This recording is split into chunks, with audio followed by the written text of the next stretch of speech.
مسیلمہ کذاب کے فتنے کو دبانے کے لیے اور ختم نبوت کا پہرا دینے کے لیے صحابہ نے اس کو اتنا اہم جانا، 1200 لوگوں نے اپنی جانیں دی، جن میں 370 قرآن کے حافظ بھی تھے۔ اور اس موقع پر حبیب بن زید رضی اللہ تعالیٰ عنہ، یہ ام عمارہ کے بیٹے ہیں، یہ گرفتار ہوئے اور مسیلمہ نے کہا کہ مجھے نبی کہو۔ کہا تجھے نبی نہیں کہوں گا، محمد الرسول اللہ، محمد اللہ کے رسول ہیں۔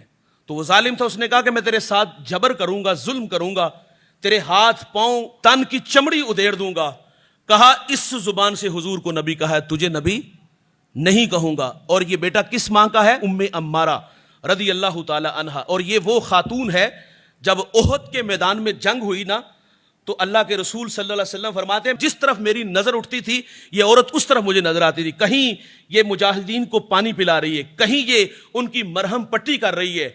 جب کفار حضور پر حملہ آور ہوئے نا، تو ام عمارہ آگے دوڑ کے حضور کا دفاع کرنے کے لیے ایک شہید کی تلوار پڑی تھی، اسے پکڑا اور کفار کے سامنے کھڑی ہوگی۔ اس کے بدن پر 12 زخم بھی لگے، اور رسول اللہ اس خاتون سے اتنے راضی تھے، حضور ایک دن فرماتے کوئی آرزو ام عمارہ، عرض کی حضور جنت میں آپ کے قدموں میں جگہ مل جائے، تو رسول اللہ نے فرمایا اے اللہ جنت میں انہیں میری رفاقت عطا فرمانا۔ یہ ام عمارہ ہے جن کا تذکرہ میں کر رہا ہوں، جن کے بیٹے کا تذکرہ کیا، جن کا نام حبیب بن زید ہے۔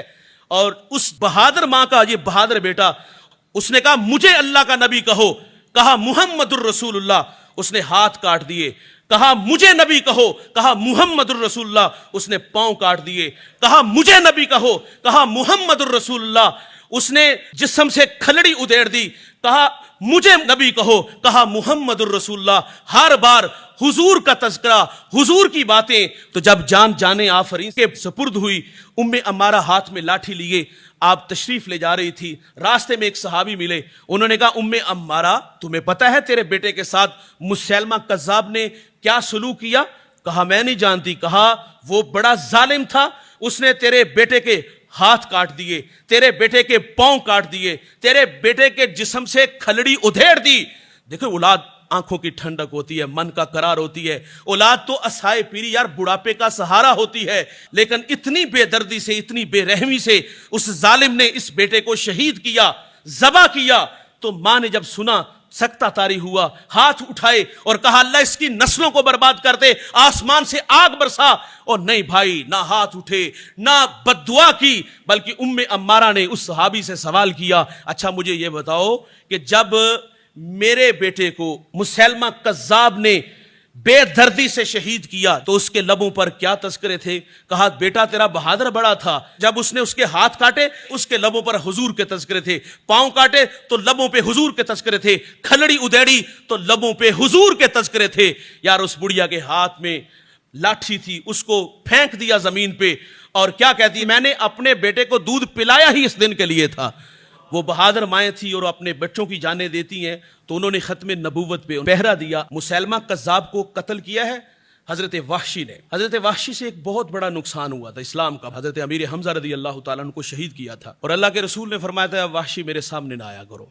جب سامنے آتے ہو تو مجھے اپنے چچا کی یاد آ جاتی، تڑپتے تھے یا اللہ مجھ سے کوئی کام لے لے، میں نے اسلام کا بہت بڑا نقصان کیا ہے۔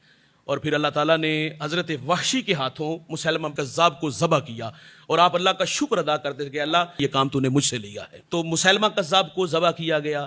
جس دور میں جس نے بھی حضور کی ختم نبوت پہ ڈاکہ ڈالا، صحابہ نے پہرا دیا، اس پہ کھڑے رہے۔ آپ پڑھ کے دیکھ لیجئے، حارث نامی شخص نے نبوت کا دعویٰ کیا تو خلیفہ عبد الملک بن مروان نے صحابہ تابعین کا فتویٰ لیا اور اس کو قتل کر دیا۔ ایک سجا نامی عورت نے نبوت کا دعویٰ کیا، بعد میں اس نے توبہ کر لی۔ مختار سقفی نے نبوت کا دعویٰ کیا تو حضرت عبداللہ ابن زبیر رضی اللہ تعالیٰ عنہ نے اس کی سرکوبی کی۔